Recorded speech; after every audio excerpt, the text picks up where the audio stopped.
मनुष्य और जानवर में केवल एक अंतर है, वो है बुद्धि का। यानी मनुष्य बुद्धि के जरिए सही गलत की पहचान कर सकता है, लेकिन जानवर ऐसा नहीं कर सकता। उसे जो शरीर मिला है उसे उसी के अकॉर्डिंग एक्ट करना ही पड़ेगा, कोई और ऑप्शन नहीं है।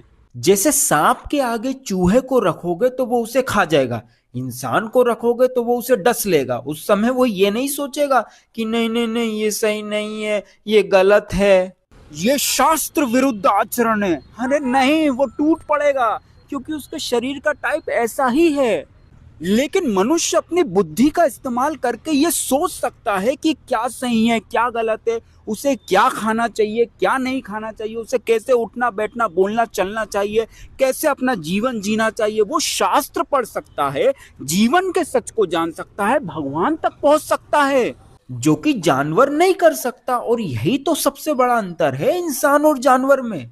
लेकिन जब मनुष्य अपना पूरा जीवन खाने पीने सोने मजे और इकट्ठा करने में बिता देता है और भगवान के भाव तक को नहीं छूता, तब उसकी स्थिति वैसी ही होती है जैसे किसी के हाथ में हीरा पकड़ा दिया हो और उसने अपना पूरा जीवन वो हीरो को ऐसे देखने में ही बिता दिया हो, उस हीरे का इस्तेमाल ही ना किया हो, और फिर कहता है कि मैं दुखी क्यों हूं। अबे चप्पल खाने वाले काम करेगा तो सुखी कैसे रहेगा। मनुष्य जीवन मिला है, चल भगवान का नाम नहीं रख सकता, भगवान को नहीं पा सकता, तो एटलीस्ट इंसान तो बन जा, इंसान की तरह तो खा ले, इंसान की तरह तो उठ बैठ चल फिर काम कर ले, इंसान की तरह तो सोच ले।